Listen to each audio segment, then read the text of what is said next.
Bismillahirrahmanirrahim. Assalamualaikum warahmatullahi wabarakatuh.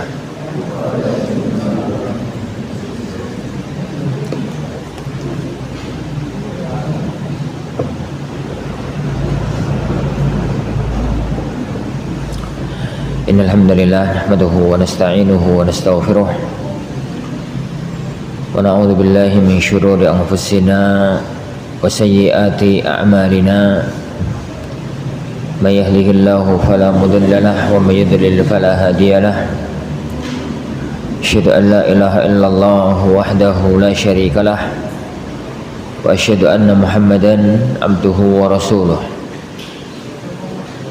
اللهم صل وسلم وبارك على نبينا محمد وعلى آله وأصحابه أجمعين ولا حول ولا قوة إلا بالله رب العالمين.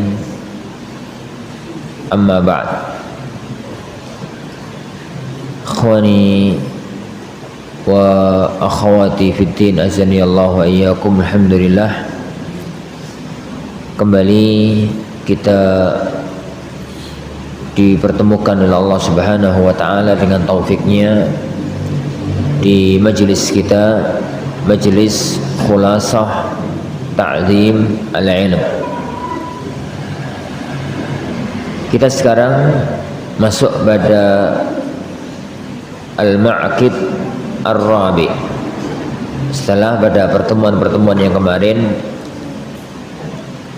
kita bahas bahwa langkah-langkah seseorang untuk mendapatkan ilmu yang manfaat, ilmu yang barokah, itu rumusnya pada ta'zimul ilm, mengagungkan ilmu.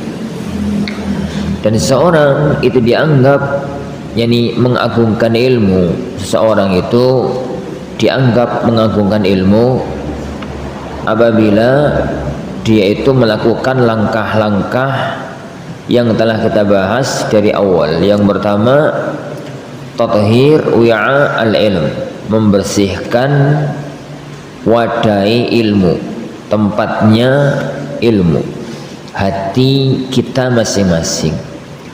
Yang kedua, ikhlas dalam mencari ilmu, menuntut ilmu hanya untuk mencari ridha Allah Subhanahu wa taala. Yang ketiga, semangat mengerahkan segala daya dan kekuatan untuk bisa mendapatkan ilmu yang manfaat, ilmu yang barokah. Nah, Al-Ma'qidur Rabi', sekarang kita masuk kepada kaidah yang keempat. Sarful himmati fihi ila ilmil Qur'ani was sunnah. Mengerahkan semua kekuatan yang kita miliki ila ilmil Qur'ani wa sunnah, untuk mempelajari ilmu Al-Quran dan As-Sunnah.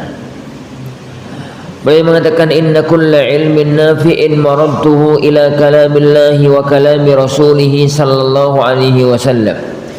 Sungguhnya semua ilmu yang manfaat itu berujungnya, kembalinya adalah kepada firman Allah dan kepada sabda Rasulullah sallallahu alaihi wasallam.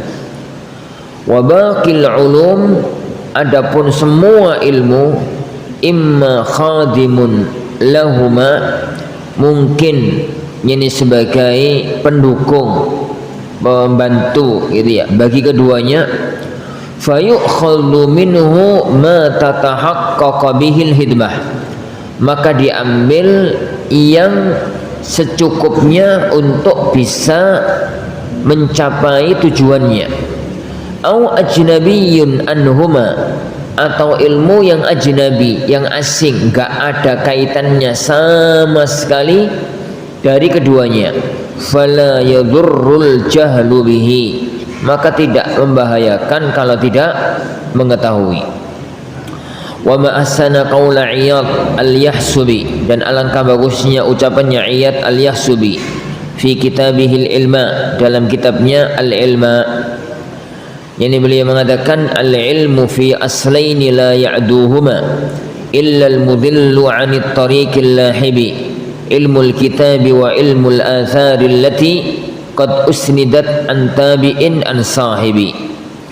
Ilmu sejati itu fi aslain, yang ada pada dua pokok dasar. La ya'duhuma, tidak melebih dari keduanya, tidak melewati keduanya. Illal mudhillu 'anit tariqil lahibi, kecuali ilmu itu akan menyesatkan dari jalan yang jelas, dari jalan yang gamblang, yang terang, yaitu ilmu kitabi, ilmu terhadap kitabullah, wa ilmul athar, dan ilmu terhadap sunnah, allati qad usnidat an tabi'in an sahibi, yang sanad periwayatannya dari tabi'in, dari sahabat. Waqad kana hadha huwa ilmu salaf, dan ini adalah ilmu salaf alaihim rahmatullah.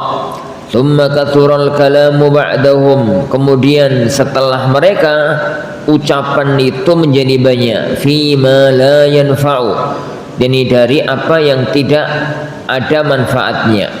Fal ilmu fis salafi aktsar, yani ilmu di kalangan para ulama unas salaf itu lebih banyak. Wal kalamu fi man ba'dahum aktsar, tapi ucapan dari kalangan setelah mereka itu yang lebih banyak.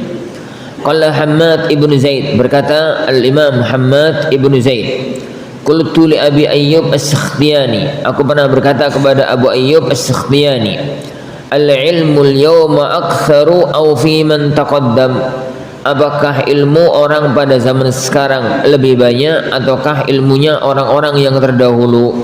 Qal, beliau mengatakan, al-kalamul yawma aktsar, hari ini ucapan orang lebih banyak.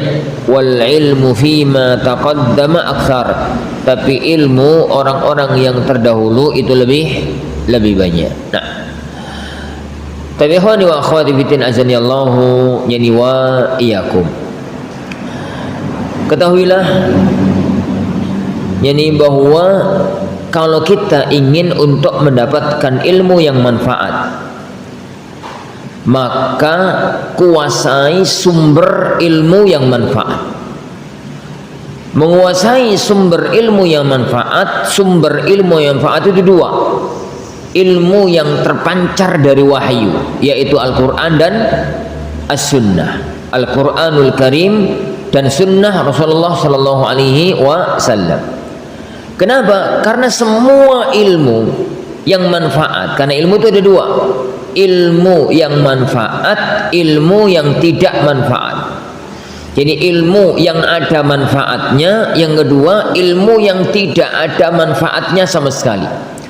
Dan ilmu yang tidak ada manfaatnya itu adalah ilmu yang gak manfaat, gak madharat, dan ilmu yang wis gak manfaat terus madharat. Jadi ilmu itu ada yang manfaat, ada yang tidak manfaat. Ilmu yang tidak manfaat itu ada dua: ada ilmu yang gak manfaat, yo gak madharat. Yang kedua dari yang kedua, ini ya, ilmu yang wis gak manfaat terus madharat. Lah, ilmu yang manfaat para jamaah yang dimuliakan Allah Subhanahu wa taala, itu semuanya mengerucut kepada Al-Quran dan As-Sunnah. Ilmu yang mengerucut kepada ini Al-Quran dan As-Sunnah. Dan ilmu itu bisa jadi ilmu yang menjadi wasilah, ilmu yang menjadi alat untuk mempelajari Al-Quran dan As-Sunnah. Contoh ya kawan, ilmu nahwu, ilmu sharaf, ilmu balaghah, bahasa kasarannya ilmu-ilmu alat, ilmu baca, ilmu tulis, ilmu hitung, ya. Ilmu-ilmu itu ilmu manfaat. Kenapa? Ilmu itu adalah ilmu alat untuk belajar Al-Quran dan As-Sunnah, termasuk ilmu baca, ya maca gitu ya, ilmu baca, ilmu tulis, ya belajar nulis, belajar hitung, terus ilmu grammar bahasa Arab, ilmu nahwu, sharaf, balaghah dengan 3 fannya, dan semua ilmu alat masuknya di sini, yaitu al-ilm wasilah, ilmu wasilah, ilmu yang menjadi alat jadi untuk kita itu mempelajari Al-Quran dan As-Sunnah, gitu ya. Ilmu yang mempelajari Al-Quran dan As-Sunnah itu jenis yang pertama. Jenis yang kedua ya ikhwan, jenis yang kedua adalah ilmu al-bayan, ilmu mengetahui makna Al-Quran dan As-Sunnah. Itu yang mengerucut kepada ilmu tafsir dan syarah hadis. Jadi ayat ini karepe opo, hadis ini karepe opo. Ilmu yang kita pelajari untuk bisa memahami langsung opo makna Al-Quran, opo makna As-Sunnah. Ilmu yang ada dalam tafsir para ulama, ilmu yang ada dalam keterangan hadis para ulama. Yang ketiga ya ikhwan, yakni ilmu yang itu merupakan samarah, ilmu itu merupakan natijah, hasil, jadi buah dari Al-Quran dan As-Sunnah. Semua ayat Al-Quran, semua hadis-hadis Rasulullah SAW dipelajari, didapatkan, oh ternyata ayat-ayat Al-Quran, hadis-hadis Rasulullah ada yang bicara tentang tauhid, dikumpulkan jadi satu, jadilah ilmu tauhid. Ada yang bicara tentang masalah hukum-hukum, dikumpulkan jadi satu, Al-Quran dan As-Sunnah disusun, dirumuskan, ditata sing apik gitu, jadilah ilmu apa? Fikih. Ada yang ditata, disusun, dirumuskan, yani susun bagiannya gitu dalam masalah akhlak, jadi ilmu akhlak, adab, tazkiyatun nufus dan yang lainnya. Ini dan yang lainnya. Semua itu adalah ilmu yang merupakan samarah, merupakan hasil secara langsung dari Al-Quran dan As-Sunnah, dari Al-Quran dan As-Sunnah. Itu yang ketiga. Itu yang ketiga. Type yang keempat, ilmu yang mempunyai silah dengan keduanya, ilmu yang mempunyai hubungan dengan Al-Quran dan As-Sunnah.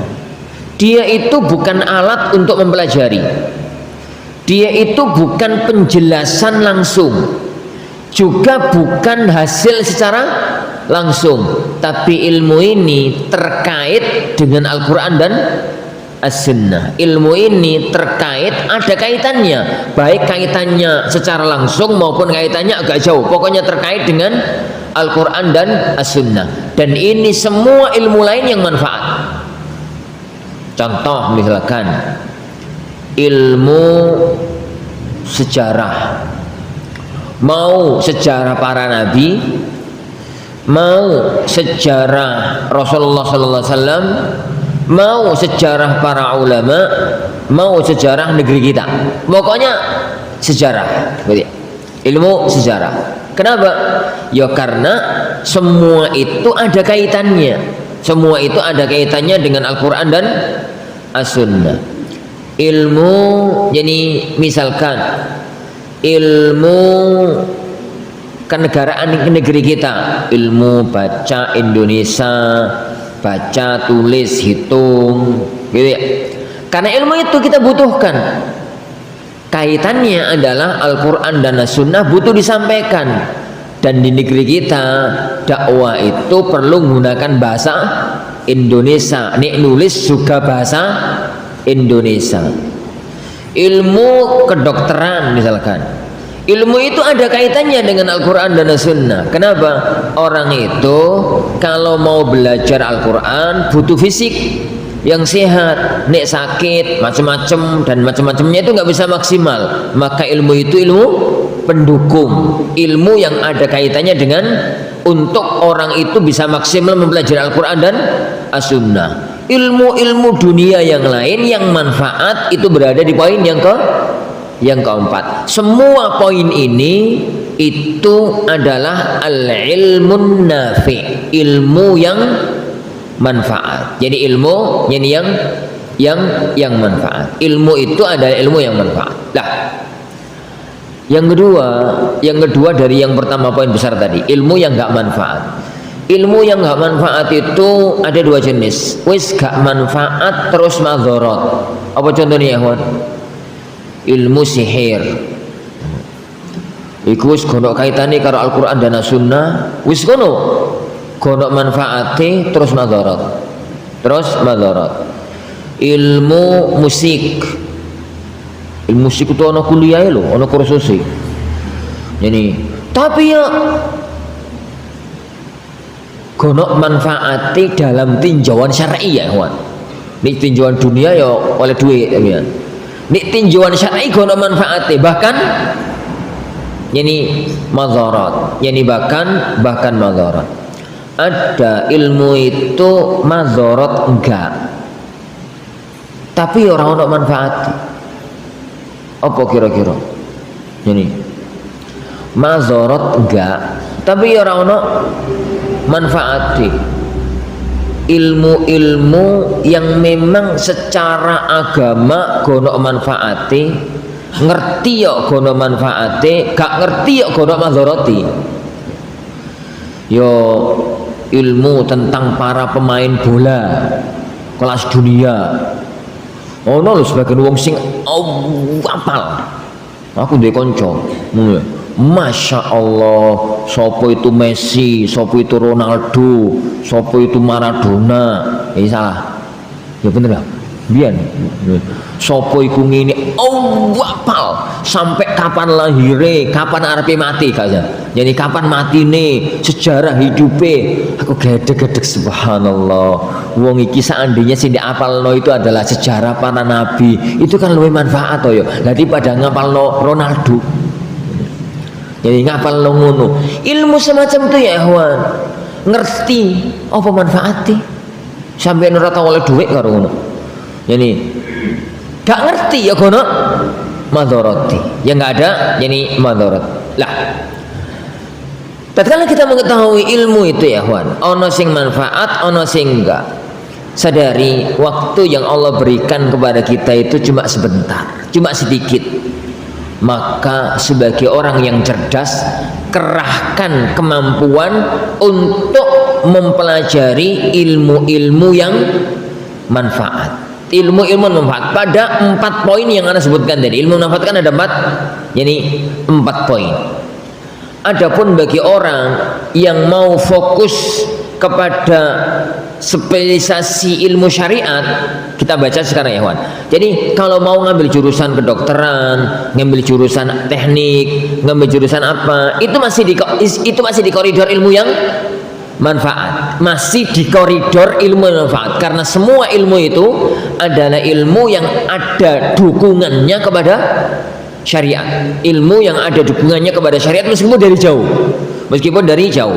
Adapun yang dibicarakan, karena sebenarnya kitab ini bukan untuk bicara tentang ilmu-ilmu keduniaan yang ada manfaatnya, tapi bicara tentang ilmu-ilmu syar'i. Kalau ada orang yang dia itu kepingin menguasai ilmu syariat, maka kuasai sumbernya, yaitu Al-Quran dan As-Sunnah. Kuasai sumbernya, yaitu Al-Quran dan As-Sunnah.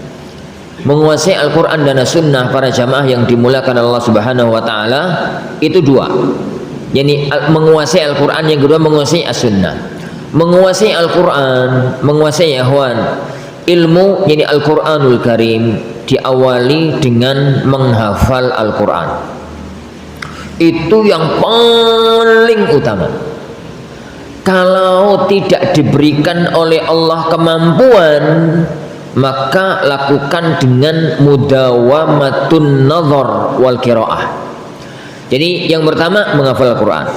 Tapi mungkin dari sebagian kita nggak mampu Ustaz, nggak kuat Ustaz. Ya nggak wajib kok, ya nggak wajib. Tapi kalau memang itu nggak mampu dan memang tidak diberikan oleh Allah kemampuan akan hal itu, jadi akan hal itu para sahabat juga nggak semuanya hafal Quran gitu ya. maka lakukan yang kedua. Yang kedua itu adalah mudawamatun nazar. Mudawamatun nazar itu ya sering melewati Al-Qur'anul Karim. Sering melewati Al-Qur'anul Karim. Selalu mempunyai wirid dari bacaan Al-Qur'anul Karim. Karena dengan orang itu ngulang gitu ya. Meskipun gak hafal, itu ngerti ayat ini posisinya di sini. Jadi masalah ini posisinya di sini. Gak ngerti Ustaz. Makanya baca Quran itu ya kawan. Anak beberapa kali kayaknya ngomong di majelis ini, baca Quran itu ada dua. Baca Quran itu ada dua.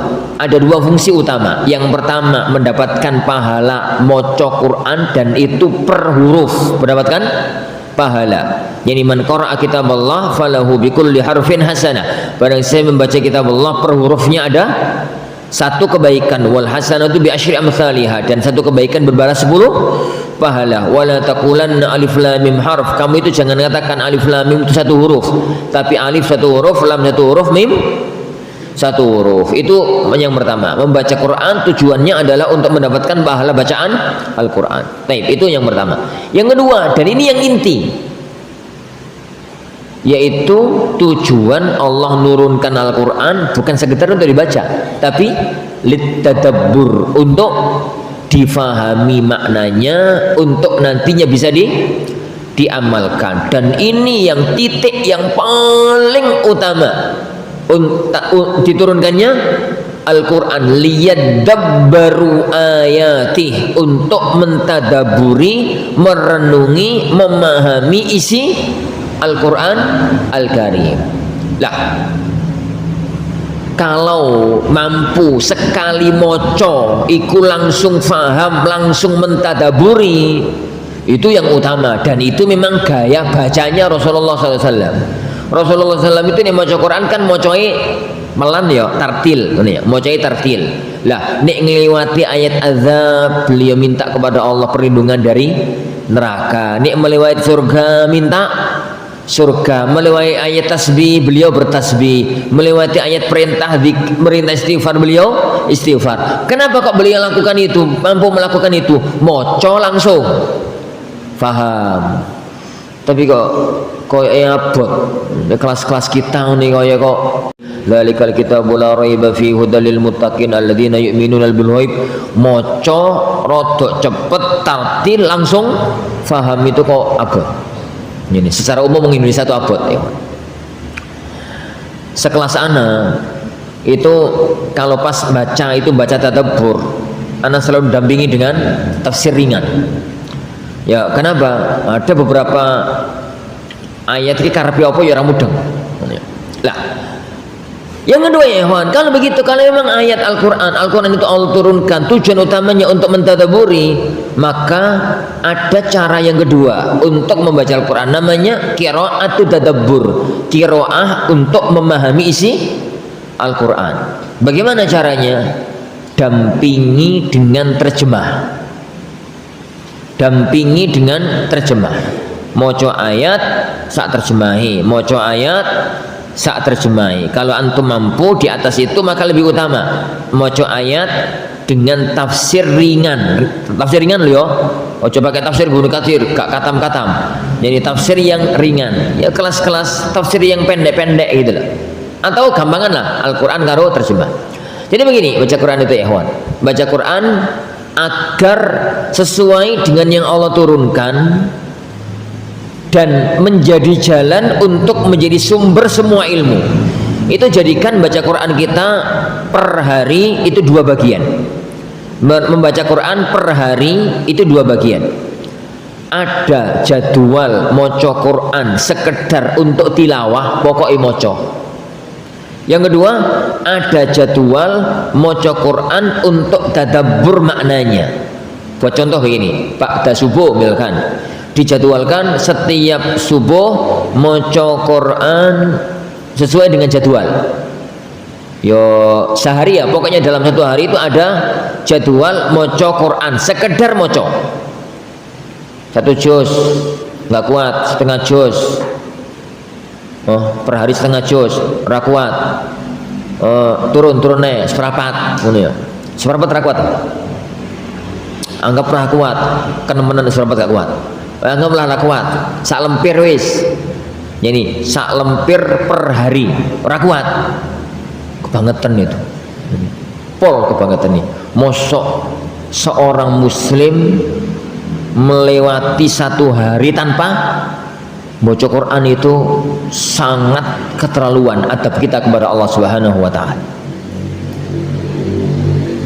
Jangan terus-teruskan dosa tuh Ustaz. Gak masalah dosoi. Masalah itu adalah adab kita kepada Rabbul Alamin. Wong kita itu loh mampu maca WA sak jam dino. Gak kurang tuh sak jam sampai maca WA. 1 jam mampu untuk padahal yuk maca WA itu lho gono manfaatnya kek yo wek ya opo ngono gak jelas ngalor ngidule. Tatkala itu kemudian tidak mampu menyempatkan waktu 10 menit seperempat jam untuk baca Quranul Karim yang itu adalah kalamullah, firman Allah Subhanahu wa taala. Kemana adab kita kepada Rabbul Alamin? Jadi harus ada jadwal paten, jangan geser. Dan itu masing-masing kita. Sebenarnya cara yang paling bagus itu orangnya beda-beda sih. Yang Anda lakukan itu tak pecah per sholat. Bisa jadi kalau datang ke masjid sebelum qomat, selesai sholat qobliyah itu wis selesai sholat qobliyah masih ada waktu, itu bisa baca Quran, bisa zikir, bisa doa. Setelah sholat ba'diyah jangan pulang dulu, baca minimalnya sak muka. Nek sak muka ping 5 kan seperempat juz. Itu kan seperempat juz. Nek bendino seperempat juz 4 hari 1 juz gitu toh, 4 hari 1 juz. Apalagi kalau per sholat itu sak lempir gitu, berarti kan sehari setengah juz, berarti 2 hari 2 juz, 1 juz, 1 bulan 15 juz, 2 bulan katam ya. Ini 2 bulan itu katam. Abot Ustaz, wes abot karmu ngono ya. Sehari sak lempir. Itu kan 10 hari 1 juz. 1 bulan 3 juz, 10 bulan katam. Jadi ya anak katakan minimal seorang muslim itu setahun katam 2 kali. Katam 1 kali di Ramadan, katam 1 kali di luar Ramadan. Itu mentok wesan. Jangan kurang daripada itu. Masalahnya kebanyakan kaum muslimin itu Ramadan ketemu Ramadan itu gak katam Al-Quran. Dan itu aib ya kawan, cacat besar bagi seorang muslim, apalagi santri. Apa meneh ustaz tambah pol iku cacate. Itu anak katakan cacat bagi seorang muslim biasa, apalagi santri, apa meneh ustaz. Jadi tatkala kita itu muamalah kita kepada Al-Quranul Karim itu muamalah di level itu ya, di level itu. Dan itu gak berat ya Wan. Sing abot itu istiqomah. Apa sih beratnya? Setiap selesai, setiap sholat baca 1 muka. Itu loh gak nembus 2 menit, gak nembus 3 menit. Kan santri itu maca Qur'annya lancar toh. Apa mana ustaz maca Qur'an kan iso lancar.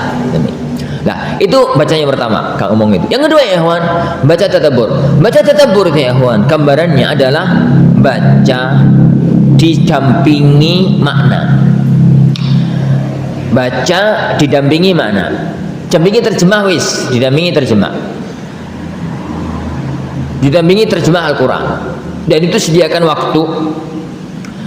Anggaplah 1 hari dipatenkan 10 ayat.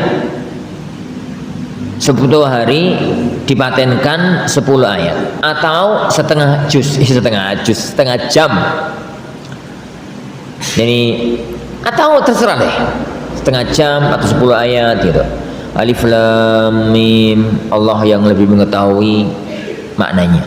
Dzalikal kitabu la raiba fi hudal lil muttaqin. Oh, maknanya ini. Yani alladzina yu'minuna bil ghaibi wa yuqimunas salata. Oh, maknanya ini. Gitu ya. Itu tuh kalau rutin tiap hari apa? 10 ayat. Tiap hari ya kawan, 10 ayat. Kita pakai ayat yang tengah-tengah loh yo. Bukan ayat yang pendek-pendek. 10 ayat yang tengah-tengah. Engko ning lewat ayat yang panjang yo dadi 5 ayat. Ning lewat ayat yang panjang pol ya wis ayat ae. Jadi ayatul mudayana. Itu kan satu ayat tapi satu muka. Satu ayat tapi satu muka. Wis satu ayat ae. Anggaplah per hari itu kita bisa menyelesaikan satu muka sak terjemahani. Sak terjemahani. Berarti 1 bulan itu 3 juz 3 juz Al-Quran setahun. Al-Quran nek kita itu melewati Al-Quran ya kawan, itu tiap tahun katam sak tafsiri, katam sak terjemahani maksudnya nah. Tiap tahun katam sak tafsiri, tiap tahun katam sak tafsiri, sak terjemahani, meskipun gak hafal. Jadi tapi paham, oh ternyata kisah Nabi Adam itu ada di Baqarah, ada di ini, ada di ini, ada rangkaiannya itu begini. Lama-lama itu nyantol di otak. Meskipun gak hafal. Ini jurus bagi yang gak hafal ya. Jadi bagi yang gak hafal, kita nggak bahas jadi para yang hafal Al-Quran, karena orang yang hafal Al-Quran itu jadi kita bahas keumuman umat, keumuman masyarakat negeri kita yang roto-roto gak hafal. Maka lakukan baca Quran dengan 2 cara, karena Al-Quran itu diturunkan untuk yatlu alaihim ayati, untuk dibaca, jadi untuk dibaca. Warattilil Qur'ana tartila, untuk dibaca dengan tartil. Itu ayat yang pertama. Yang kedua, untuk ditadabburi. Tatkala 2 ini itu bisa digandeng menjadi 1, maka itu yang paling baik. Kalau nggak bisa, pecah jadi 2. Ada jadwal moco Quran sekedar untuk moco, ada jadwal moco Quran untuk memahami maknanya, untuk memahami maknanya. Itu yang pertama. Yang kedua, Allah wa iyyakum, hadis nabawi. Hadis nabawi. Jadi hadis-hadisnya Rasulullah SAW. Untuk menguasai hadisnya Rasulullah SAW itu lakukan 2 cara. Yang pertama, hafal semampunya. Bagi santri yang mau takhusus dalam ilmu syar'i, terutama asatidahnya ya kawan, Arba'in Nawawi itu wajib. Arba'in Nawawi itu wajib.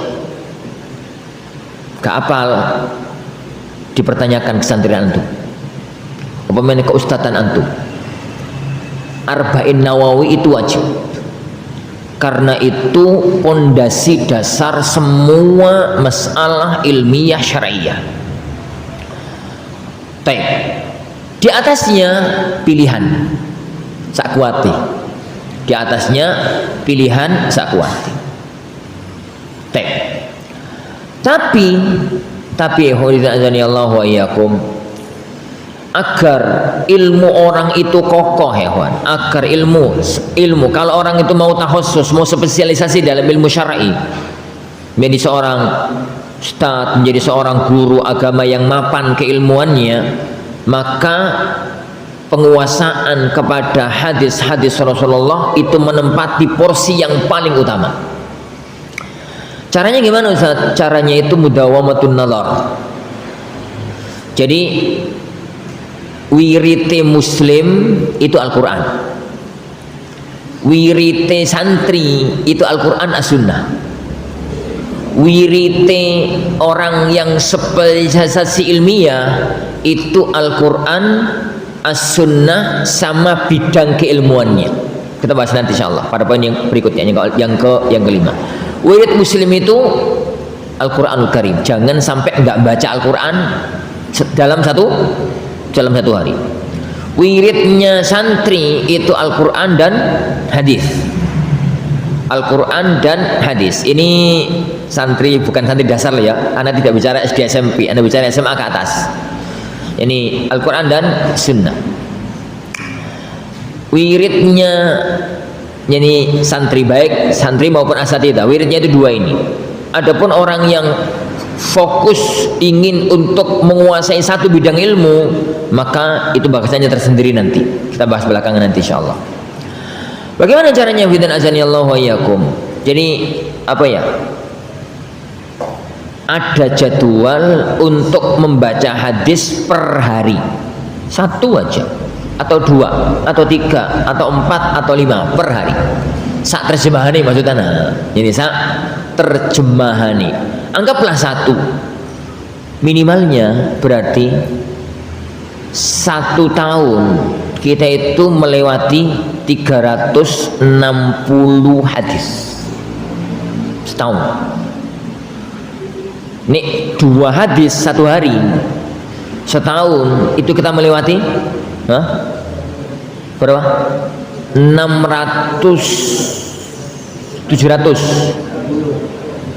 700 atau berarti kan setahun 360, 700.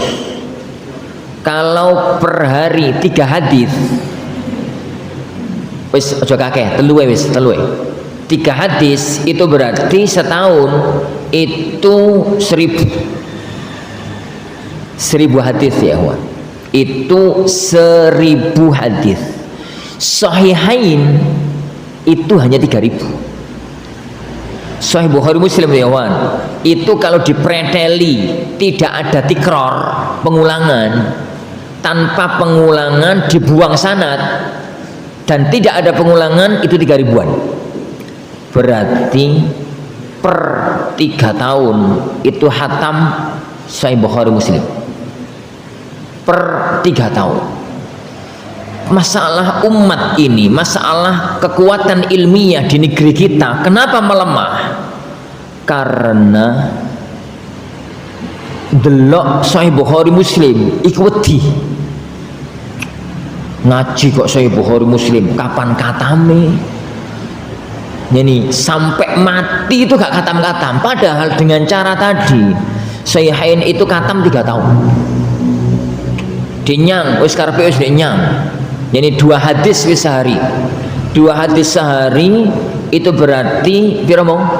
700 tambah 700 berapa tadi? Setahun kan 700. Ini 3000 kurangi 3 itu berapa? Dan bagi 7 piro itu? Anda katakan dia mau ngitungnya kok repot men. Jadi nek sehari 3 hadis ya kawan. Nek sehari itu 3 hadis.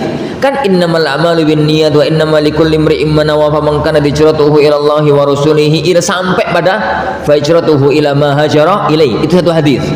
Yani bunyal islamu ala khamas, sampai yani wa hajji baitillahil haram. Itu 1 hadis. Butuh berapa menit? Saat terjemahan nih setengah jam gak tembus ya. Gak sampai. Itu yani nggak sampai. Itu kalau gitu kita ulang-ulang 3 hari ya, 3 hadis per hari, itu gambarannya, ketemunya itu akan melewati masa 1 tahun kira mau 1000 hadis. Berarti Sahih Bukhari Muslim itu per 3 tahun kata.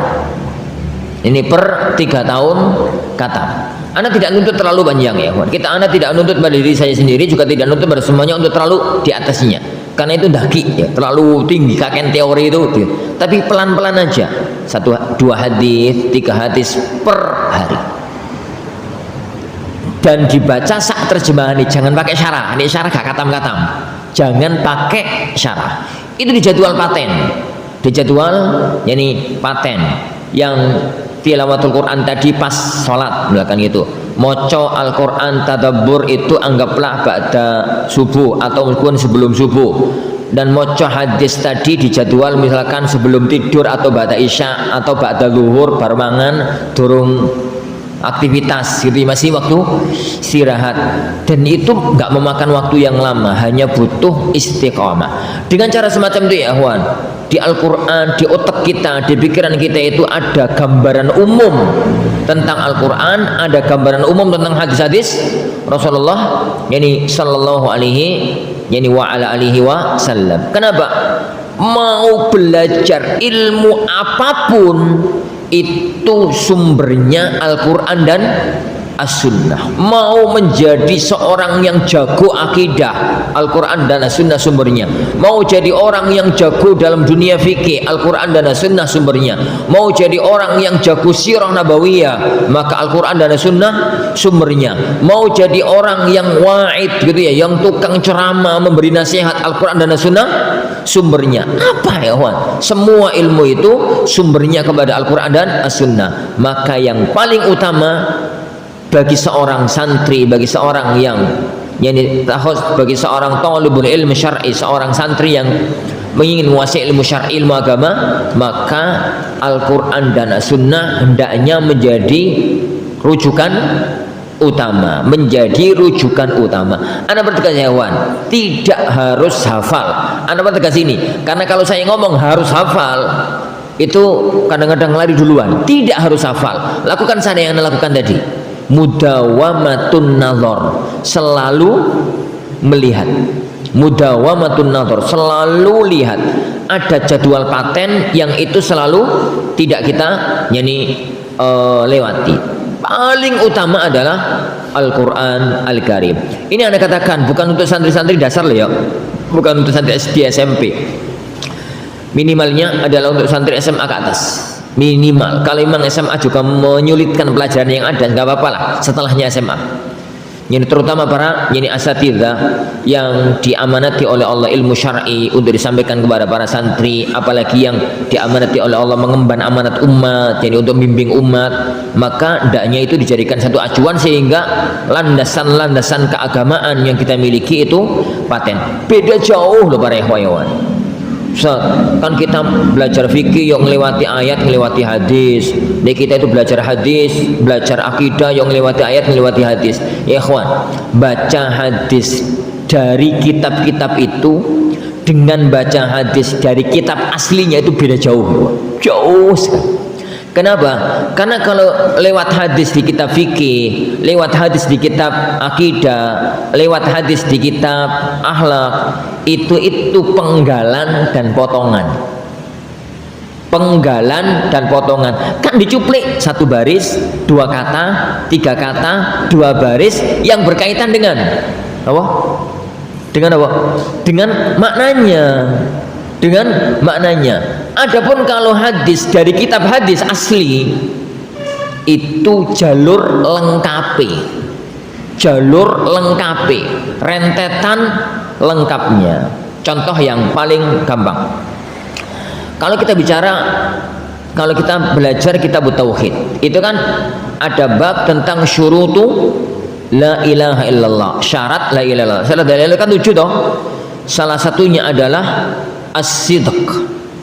Jadi kejujuran, benar-benar jujur di dalam memahami dan mengamalkan la ilaha illallah. Biasanya yang dijadikan dalil adalah hadis dalam Sahih Muslim dari Abu Hurairah.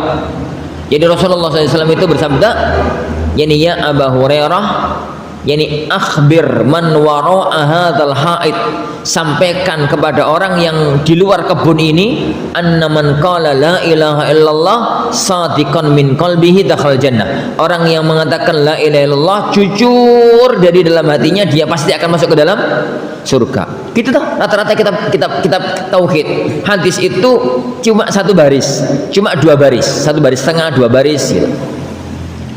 Padahal hadis itu dalam Sahih Muslim satu lembar. Jadi itu lafaz itu ada di tengah. Lafaz itu ada di tengah.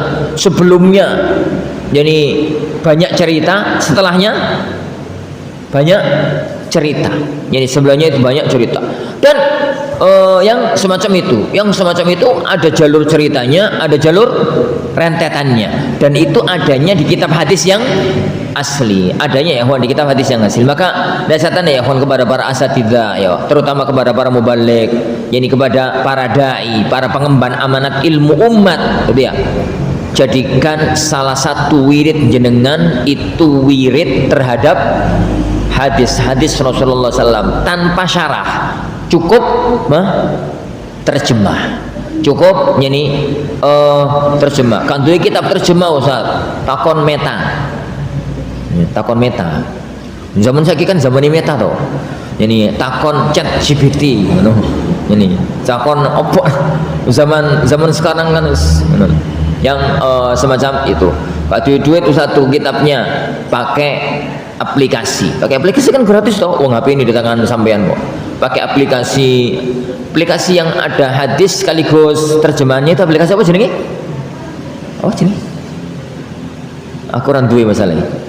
Di HP ana aplikasinya pakai aplikasi yang langsung kutubut tisah. Taib, ridna janallahu wa iyyakum. Ini apa ya? Yang perlu kita fahami dan disususkan yang berkaitan dengan yani masalah ini. Jadi Anda katakan ilmu, kembali pada apa yang Anda katakan tadi, ilmu yang manfaat itu banyak. Ilmu dunia yang manfaat termasuk ilmu yang manfaat. Ilmu dunia, ilmu kedokteran, ilmu teknik, ilmu ini itu masuk dalam ilmu manfaat karena nek orang itu sehat kan ku yo maca Quran yo penak, yo ini yo ngono. Nek wong itu belajar teknik sipil misalkan, itu kan dukung orang itu bisa belajar, iso gawe kelas sing bagus, gawe masjid sing nyaman dan macam-macamnya. Ilmu-ilmu itu masih manfaat. Tatkala kita bicara ilmu manfaat itu jangan keluarkan ilmu dunia. Ilmu dunia masih masuk jajar ilmu yang manfaat. Tapi lebih spesifik saya katakan untuk para orang-orang yang fokus dalam ilmu agama. Kalau mau fokus dalam ilmu agama, maka kuasai sumber utamanya. Yos kalau gini loh, orang itu nih mau jadi apa ya? Pesilat pendekar. Sebelum belajar semua ilmu yang lain, kuasai pondasi semua ilmu kependekaran. Apa itu? Kuda-kuda tuh. Yo sak pinter-pinterin jenengan latihan silat, nek kuda-kuda lemah, yo tendang mencelat yo. Kalau kuda-kudanya lemah, meskipun pinter teori, pinter apa, nek kuda-kudanya lemah, penguasaan ilmu agama, sak pinter-pinter menguasai ilmu agama, kalau pondasinya lemah, selalu lemah. Al-Quran dan As-Sunnahnya lemah, mesti lemah. Karena mau menguasai fikih ya, Wan, mau menguasai fikih, menguasai matan-matan ilmiah dalam dunia fikih, itu akan manfaat kalau semadhab. Semadhab maksudnya itu sejalur. Dikatakan kalau kita bicara ya, yani Anda Syafi'iyah, bicara diskusi dengan para ulama-ulama atau para penuntut ilmu dari kalangan Syafi'iyah, itu mengucapkan ucapannya Nawawi, mengungkapkan ucapannya yani misalkan Ar-Rafi'i, itu cukup. Bahkan mengucapkan yani ucapan yang ada dalam apa kitab takrib atau itu Safinatun Najah, itu cukup karena satu level, satu madhab. Tapi begitu Anda bicara kepada orang yang di luar madhab, kitab-kitab matan itu bisa jadi gak fungsi loh. Harus pakai dalil, harus pakai dalil. Kalau kita bicara tentang masalah akidah kepada sesama teman-teman Wahabi, misalkan teman-teman Salafi, itu ini ucapannya Syekh bin Baz lahi, ini ucapannya Syekh Albani lahi, itu sebenarnya cep pisan wes yo. Tapi begitu ngomong sama teman-teman dari Asy'ari, ucapan Syekh bin Baz, ucapannya Syekh Albani itu kalau fungsi ini, Anda harus mampu memaparkan dalil dari Al-Quran dan yani As-Sunnah, begitu. Yani, maka titik kemampuan ilmiah mengerucut kepada dua ini, dan caranya yang paling bagus hafal ya, tapi nggak semua orang diberikan oleh Allah kemampuan itu, termasuk anak. Lakukan cara yang kedua, yaitu saya katakan tadi ya, mudawamatun nazar. Yani atau mudawamatul qiraah. Al-Quran itu mudawamatul qiraah, selalu baca dengan dua model bacaan tadi, baca tilawah dan baca tadabbur. Yang kedua, yang kalau hadis itu mudawamatun nazar. Jadi mudawamatu an-nazar, selalu yani membaca hadisnya Rasulullah SAW dengan cara yang semacam tadi. Kenapa ya kawan? Melihat kitab yang besar, Sahih Bukhari sakmini Ustaz. Jangan lihat sakmininya ya kawan. Kitab ini sakmini ya kawan. Ini didelok langsung iki katam kapan katami Ustaz. Tapi kalau kita lewati sehari sak lembar, sehari sak lembar. Hari pertama judulnya tok, syarah khulasat ta'zimul ilm, wis tutup nih. Hari kedua, lembar kedua, Bismillahirrahmanirrahim, bismillah tok, tutup nih. Hari ketiga, itulah ya kawan. Ini tuh halaman piro ini. Halaman terakhir 130 itu 4 bulan 4 bulan katam ya. Tapi betapa banyak 4 bulan lewat itu kitab tewipis kan gak katam-katam. Kenapa? Wedi disian, takut duluan, disik ndelok kitab bodi itu sedih. Ana tidak bicara kitab ya kawan. Yang ana bicara itu adalah Al-Quran dan As-Sunnah. Al-Quran dan Sunnah yang merupakan sumber semua ilmu. Kalau penguasaan kita kepada Al-Quran, penguasaan kepada As-Sunnah itu kuat, maka kekuatan ilmiah itu akan sangat mapan. Jadi akan sangat mapan. Kenapa ya kawan? Ya titik kekuatan ilmu para ulama. Ilmunya para ulama itu loh dikit gitu. Ucapannya yuk, jadi apa yuk dikit gitu. Tapi subhanallah kekuatannya itu yang membuat kita terpukau dan takjub dengan ucapannya para ini ulama kita. Kenapa? Mereka berada pada kekuatan Al-Quran dan Sunnah Rasulullah Shallallahu Alaihi Wasallam. Oleh karena itu beliau di sini itu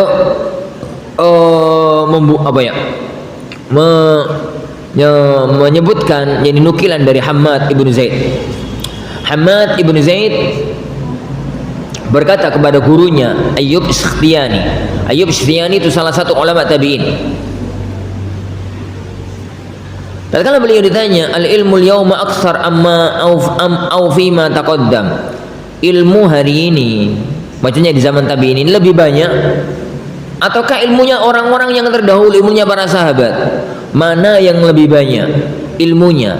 Ilmu orang-orang hari ini zaman tabi'in ataukah ilmu di zaman sahabat? Jawaban Imam Ayyub Sikhtiyani unik. Beliau mengatakan, nek ngomongi saiki akeh ngomong, tapi ini ilmu yang dahulu lebih banyak ilmunya. Kitab-kitab ya kawan, kalau kita lihat kitab-kitab yang bermunculan di zaman ini, masya Allah. Tapi ilmu itu intinya adalah pada kitab-kitab dari para ulama-ulama kita yang terdahulu. Wallahu alam bissawab. Nah, radhiyallahu Allahu wa yakum. Ini satu poin yang berkaitan dengan landasan kita yang keempat. Ya. Jadi kerahkan semangat, kerahkan kekuatan semampu yang kita lakukan. Dan itu yang kita belajar kemarin. Kita belajar hari ini adalah kekuatan semangat itu fokuskan kepada Al-Quran dan As-Sunnah. Lah, yang lainnya itu ikut ilmu alatnya. Nanti kan kalau kita mengatakan pelajari Al-Quran dan As-Sunnah, lihat rentetannya nanti adalah ilmu alat, ilmu ini, ilmu itu, dan rentetannya ke belakang. Insya Allah kita pelajari yang pada poin yang berikutnya, poin yang ke-5 insya Allah subhanahu wa ta'ala.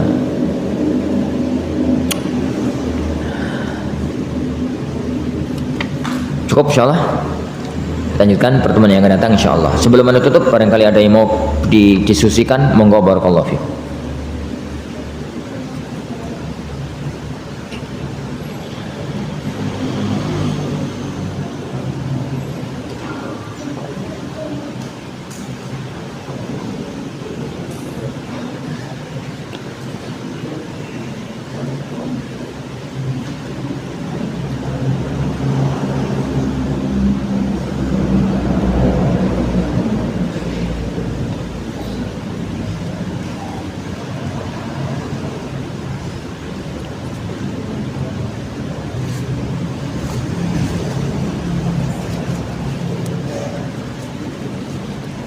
Cukup Ustaz? Lanjut? Kuat atau lanjut? Kalau lanjut itu iman-iman, nanti putus malah. Jadi lanjut berarti lanjut sampai selesai poin yang kelima, atau kalau berhenti ya berhenti sekarang. Anak mana sama antum?